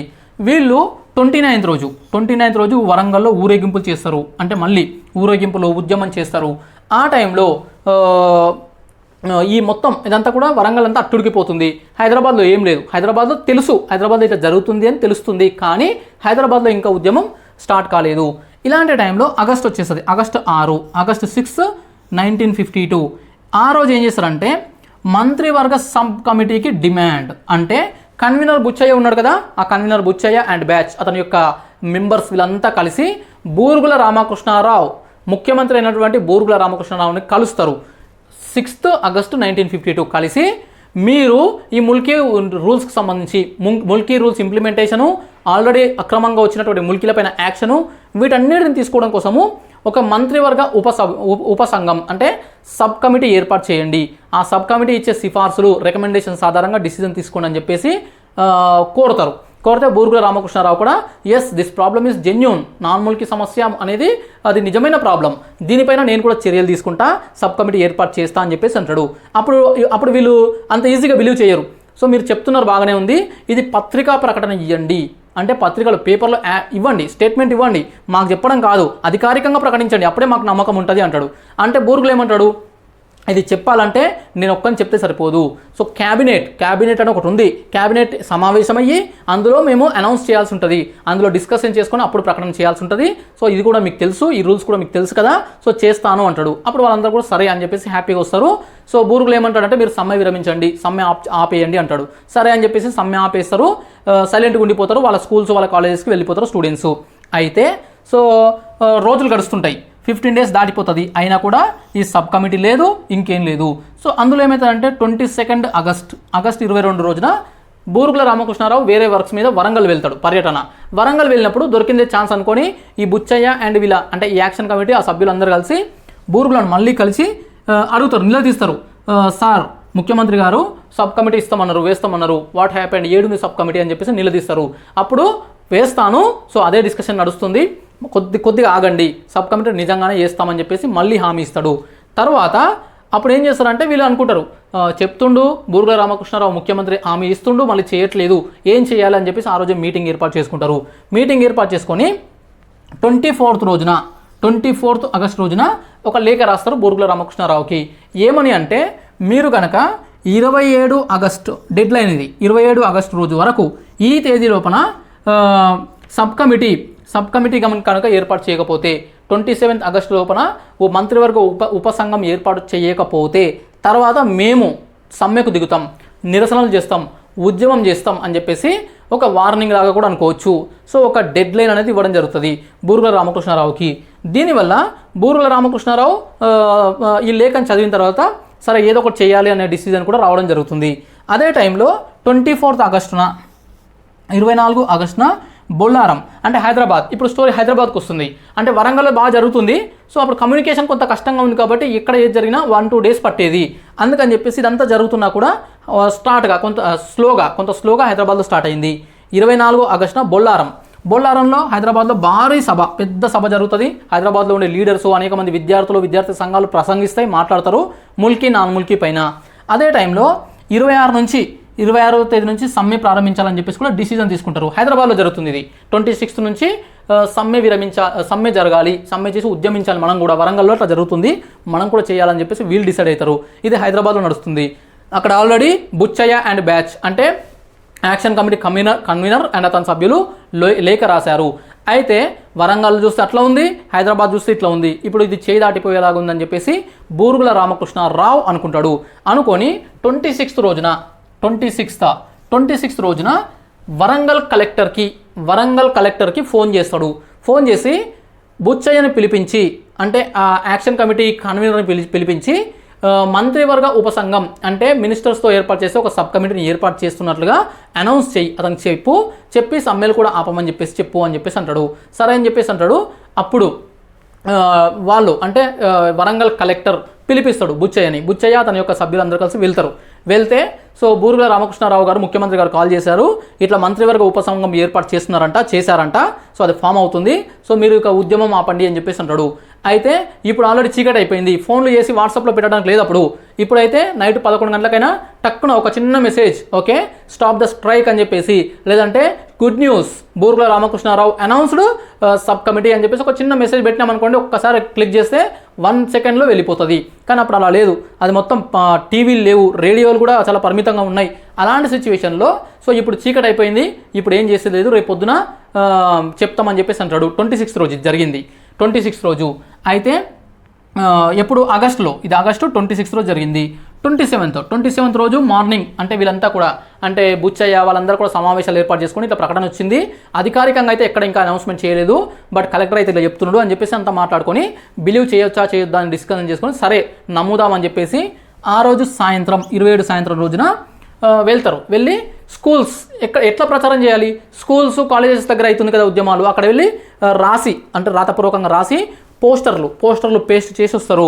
అంటే మంత్రివర్గ ఉపసంఘం ఓకే సబ్ కమిటీ అనేది ఏర్పాటు అవుతుంది, ముఖ్యమంత్రి గారు ఏర్పాటు చేశారు కాబట్టి మనం సమ్మె ఆపాలి అని చెప్పేసి మొత్తం స్కూల్ గేట్ల వద్ద అంటించి వస్తారు.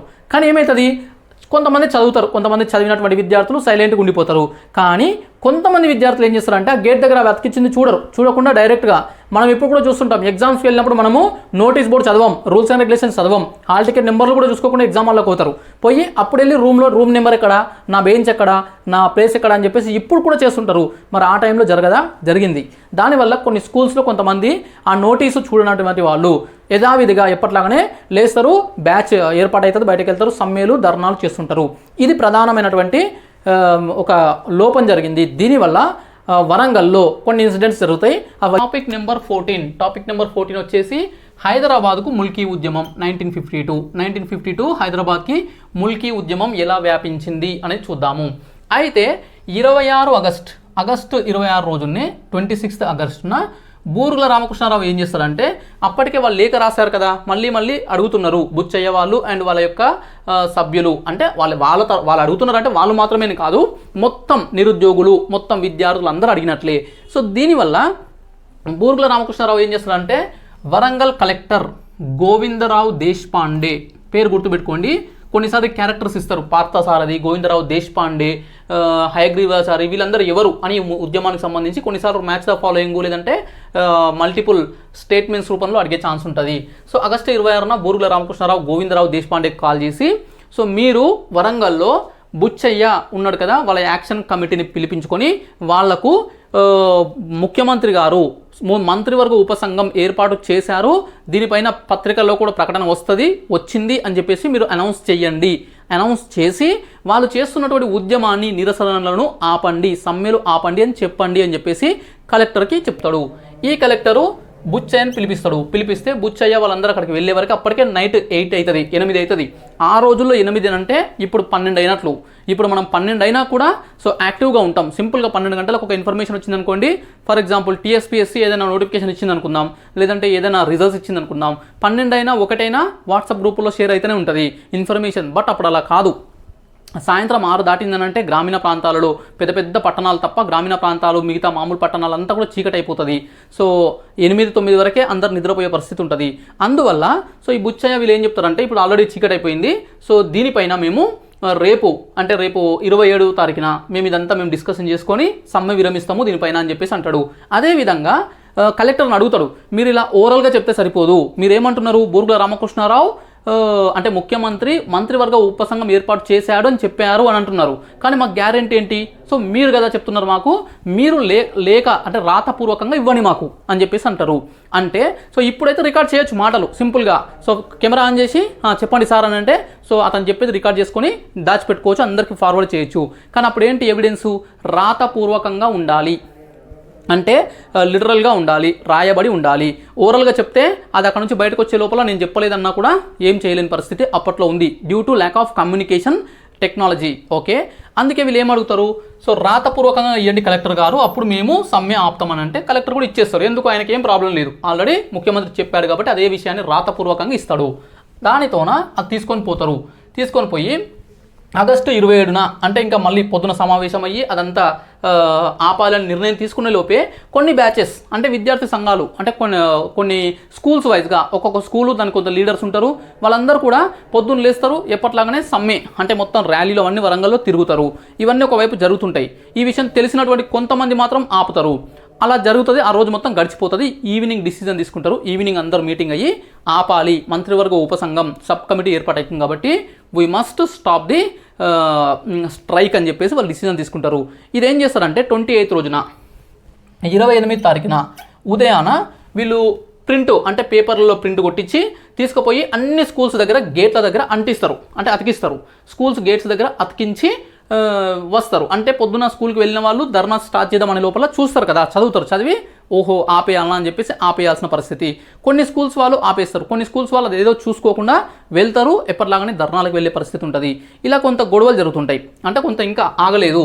సో ఇదే టైంలో ఏమైందంటే హైదరాబాద్కి వ్యాపించింది కాబట్టి హైదరాబాదు, సికింద్రాబాదు, ఔరంగాబాద్ అని అంటే ఇప్పుడు మహారాష్ట్రలో ఉంది కానీ అప్పుడు మన దాంట్లోనే ఉన్నది.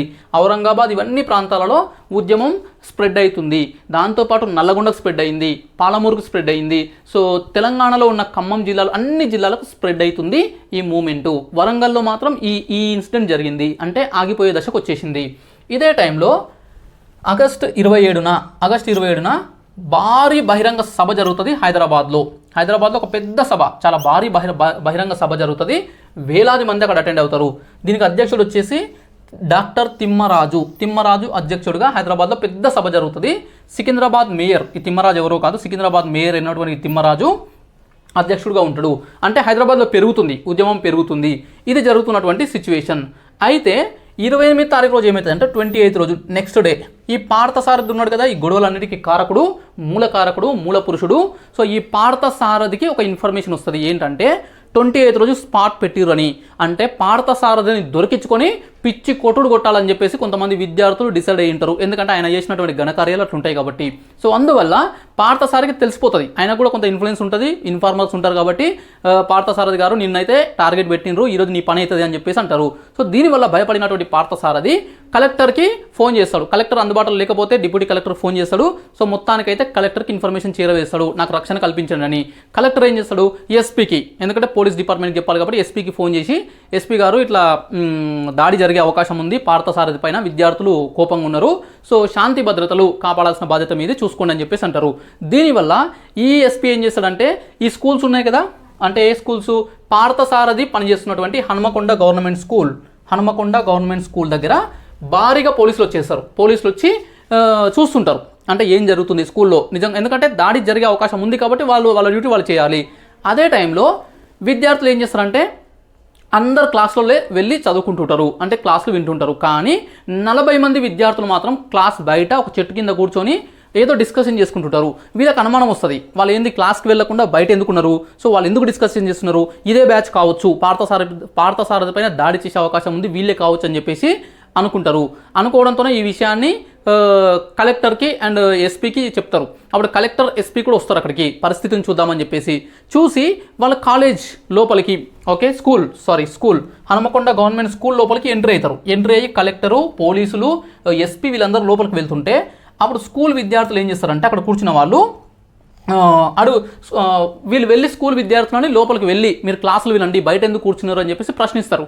అప్పుడు వాళ్ళు ఏమంటారంటే మీరెవరు అడగడానికి, అసలు స్కూల్ లోపలికి ఎంట్రీ అవ్వడానికి మీకు పర్మిషన్ ఉందా, మా ప్రిన్సిపల్ని అడిగారా, so without principal permission how can you enter the school అని చెప్పేసి, నువ్వు కలెక్టర్ కావచ్చు, ఎస్పీ కావచ్చు, ఎవరైనా కావచ్చు, సో పర్మిషన్ ఉండాలి, ఈ ప్రెమిసెస్లోకి నువ్వు రావాలంటే పర్మిషన్ ఉండాలి, so without permission how can you enter అని చెప్పేసి విద్యార్థులు క్వశ్చన్ చేస్తారు.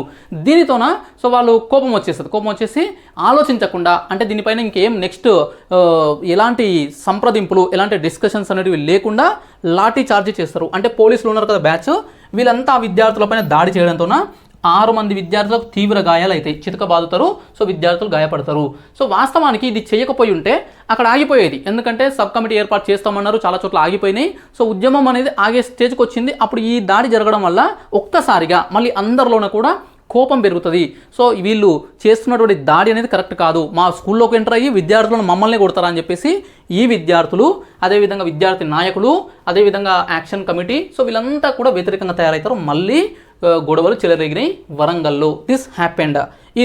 దీని ప్రభావంతో నెక్స్ట్ డే దీనికి నిరసనగా 29th రోజున సమ్మెలు స్టార్ట్ అవుతాయి, ర్యాలీలు స్టార్ట్ అవుతాయి, ఉద్యమం స్టార్ట్ అవుతుంది.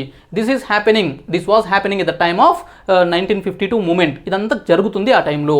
ఇదే టైంలో ఒకవైపు హైదరాబాదు మనం రెండు స్క్రీన్లు చూస్తున్నాం. హైదరాబాద్లో ఏమవుతుంది, వరంగల్లో ఏమవుతుంది, ఈ 2 సీన్లు ఒకటేసారి మనం సినిమాలో చూస్తాం కదా. సో పక్కన చూపిస్తారు స్క్రీన్లో ఏం జరుగుతున్నాయని. అట్లా ఇమాజిన్ చేసుకోండి. ఇలా జరుగుతున్నటువంటి సిచ్యువేషన్లో ఆగస్టు 27 ఇది 28th రోజు జరిగింది, 29th ఇక్కడ జరుగుతుంది. ఇదే టైంలో హైదరాబాద్ 27 నుంచి చూసినట్లయితే 27th రోజున హైదరాబాద్లో 500 మంది విద్యార్థులు ఊరేగింపు స్టార్ట్ చేస్తారు. పెద్ద ఊరేగింపు స్టార్ట్ చేస్తారు. ఎందుకంటే హైదరాబాద్లో ఇవంతా తెలియవు. అంటే ఇక్కడ వరంగల్లో ఉద్యమం స్టార్ట్ అయింది, ముల్కీల కోసం వీళ్ళు పోరాడుతున్నారు.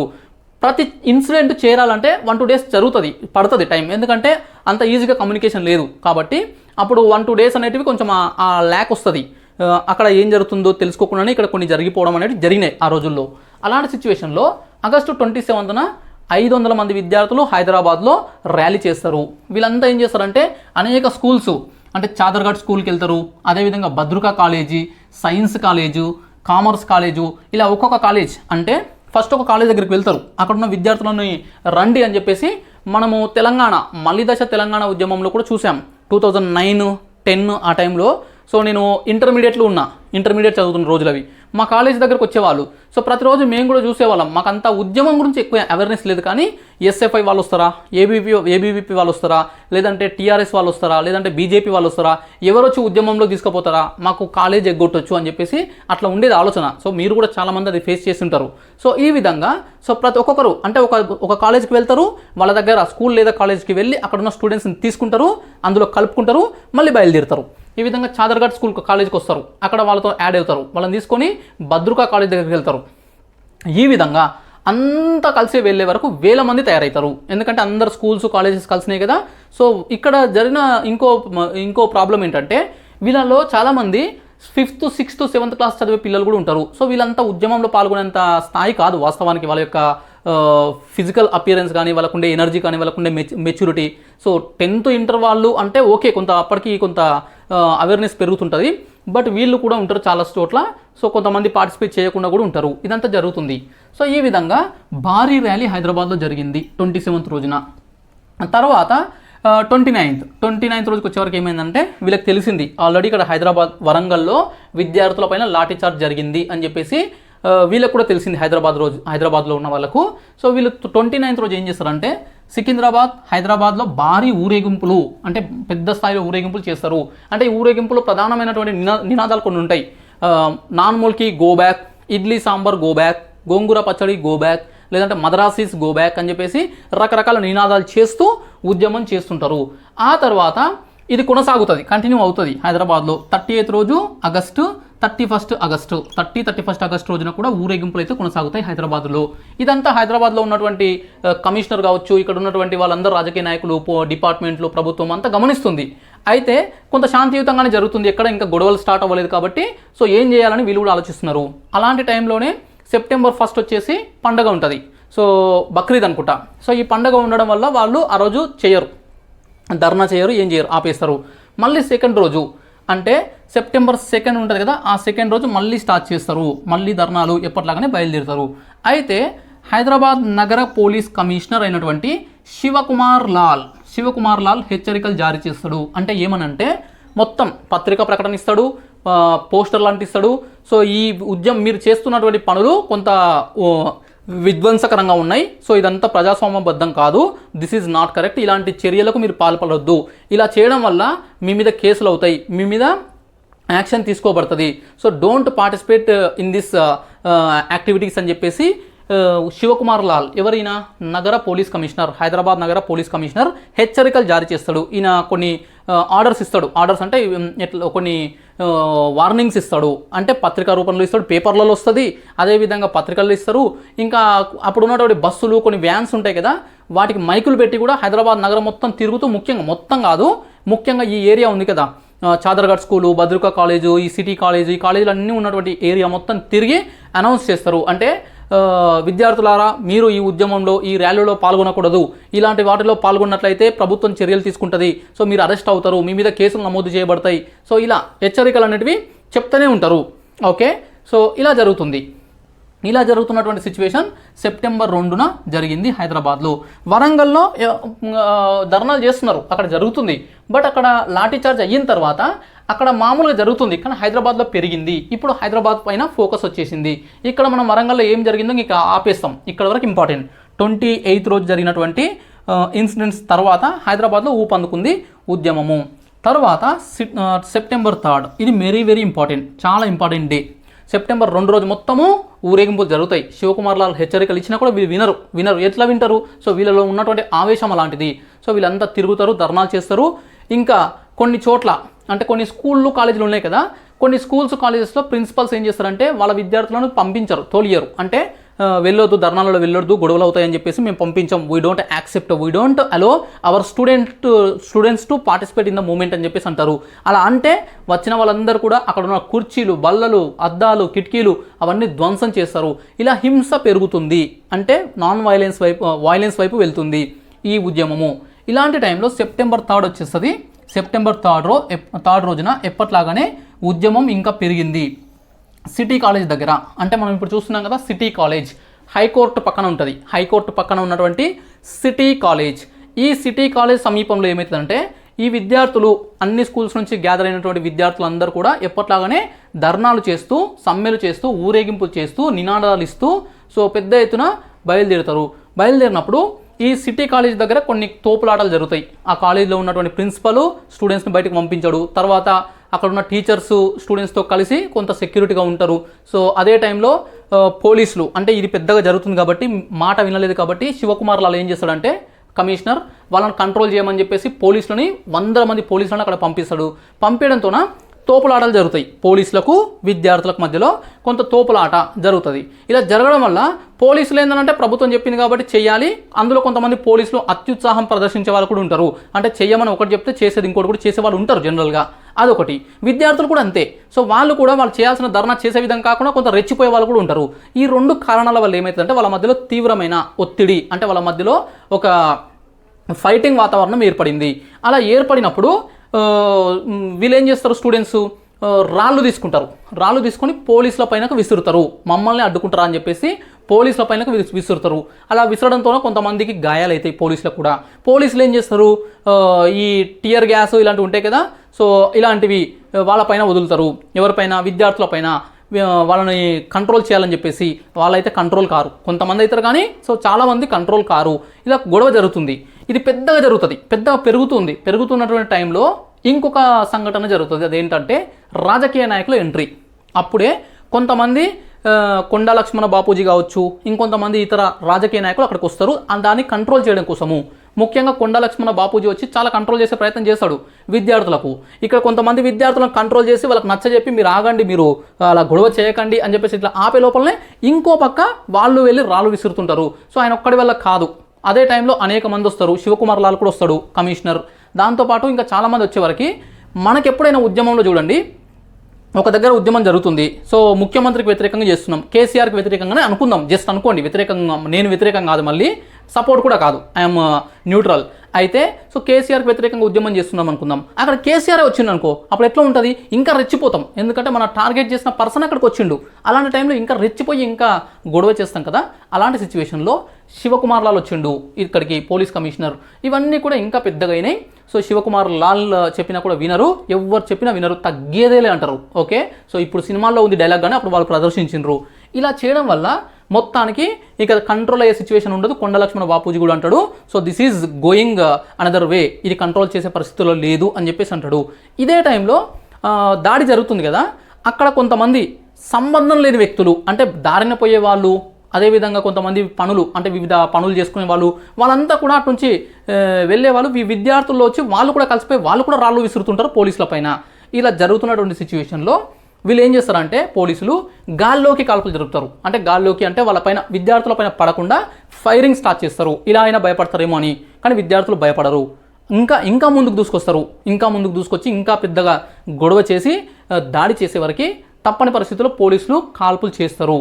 కాల్పులు చేయడంతోన అప్పుడు బుల్లెట్లు వాళ్ళకి తగిలి 4 చనిపోతారు, 4 members. This is the very important thing, city college ఘటన అని చెప్పేసి అంటాం. డేట్ కూడా గుర్తుపెట్టుకోండి, సెప్టెంబర్ 3, 1952. ఆ రోజు జరిగిన కాల్పులో 4 చనిపోతారు. అయితే ఇమీడియట్గా చనిపోరు, ఈ 4 వెంటనే చనిపోరు. ఇమీడియట్గా చనిపోయేది 2. ఒకతనేమో మహమ్మద్ కాసిం, పేర్లు very very important, Mohammed Kasim.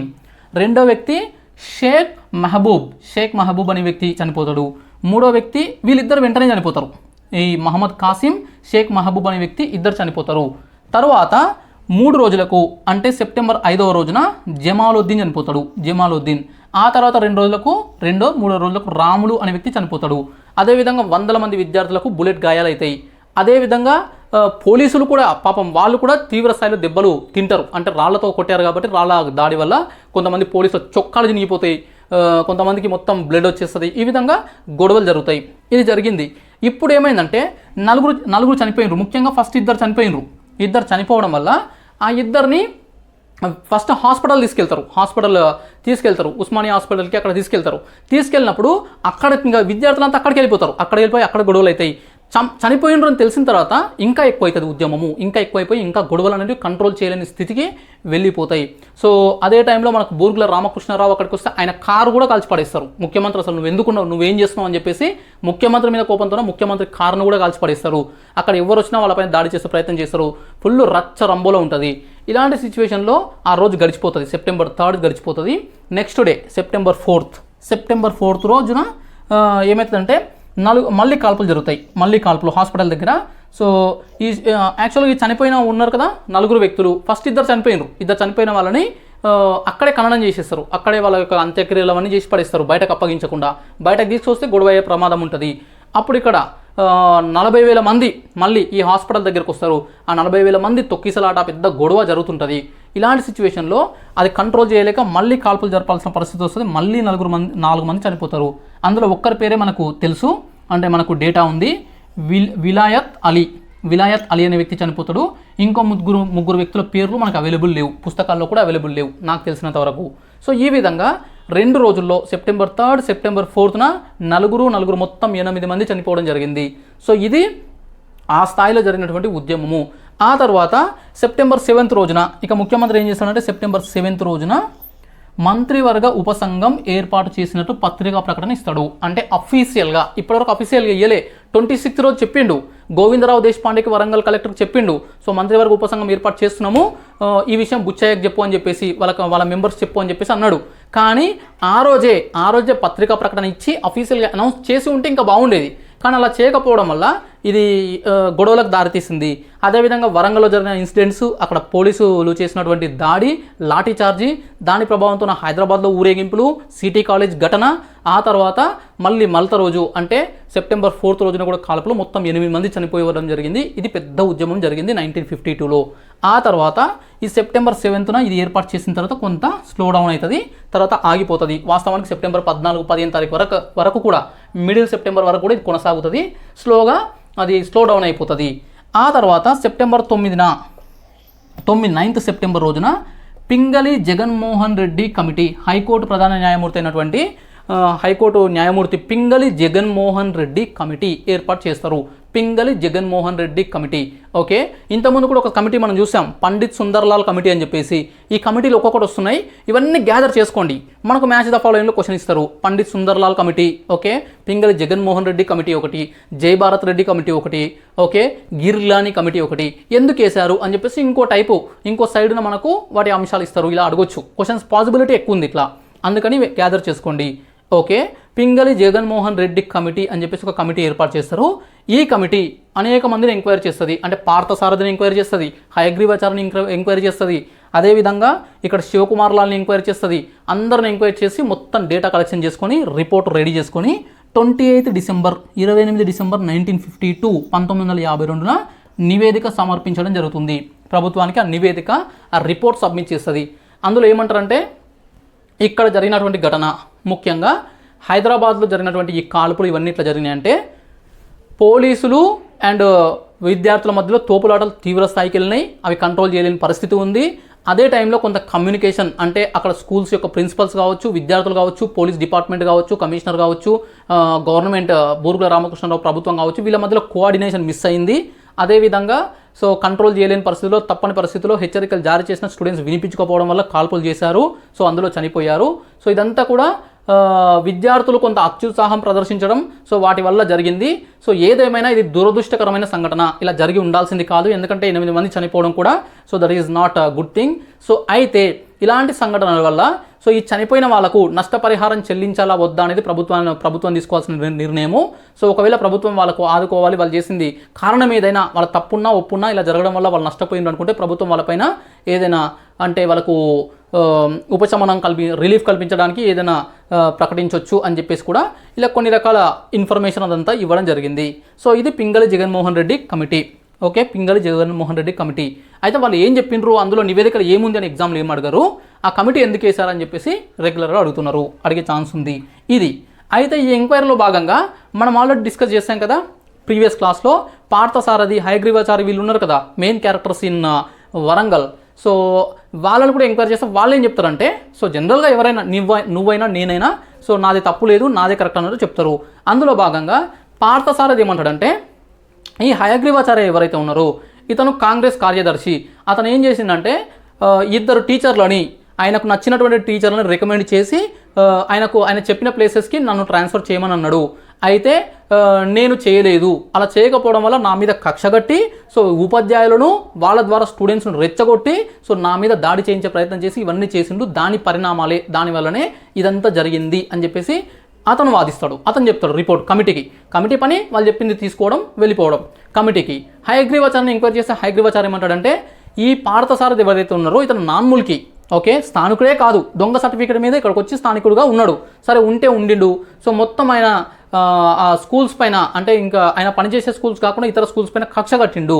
Okay, so దాంట్లో భాగంగానే సో అతను చేసినటువంటి చర్యలు 180 మందిని ఒకటేసారిగా ట్రాన్స్ఫర్ చేయడము కావాలని చేసిండు. అదేవిధంగా ఆ ట్రాన్స్ఫర్ చేసినగా ఏర్పడినటువంటి కొన్ని ఖాళీలలో సో నాన్ ముల్కీలను తీసుకొచ్చి కూర్చోబెట్టిండు. ఇవన్నీ చేస్తున్నాడు. ఇవన్నీ చేయడం వల్లనే ఈ గొడవలన్నీ జరగడం వల్లనే స్టూడెంట్స్ కంప్లైంట్ చేశారు, ఇతను వినిపించుకోలేదు, దీనివల్ల ఇదంతా జరిగిందని చెప్పేసి హయగ్రీవాచార్య అంటాడు. సో శివకుమార్ లాల్ అతని రిపోర్ట్లో కూడా అతను ఇచ్చినటువంటి ఇన్ఫర్మేషన్లో సో స్టూడెంట్స్ని మేము కంట్రోల్ చేయాలని చాలా ప్రయత్నం చేసినాం, సో నేను కూడా చాలా ప్రయత్నం చేసిన, కాల్పులు చేయొద్దని అనుకున్నా, తప్పని పరిస్థితుల్లో కాల్పులు జరిగినాయి, సో వాటి వల్ల చనిపోయినారు అని చెప్పేసి ఆయన అంటాడు. సో మొత్తానికైతే ఇక్కడ జరిగిన దాంట్లో 8 మంది చనిపోవడం, 8 మెంబర్స్ చనిపోవడం అనేది సో అది ఎవరు ఊహించనిది, ఎవరు కోరుకోనిది. సో అదేవిధంగా ఈ ఉద్యమం ఇలా జరిగింది. అయితే దీనివల్ల తర్వాత అంటే 10 ఇయర్స్ తర్వాత, 15 ఇయర్స్ తర్వాత ఆంధ్రప్రదేశ్లో తర్వాత మనకు ఆంధ్రప్రదేశ్ ఏర్పడుతుంది.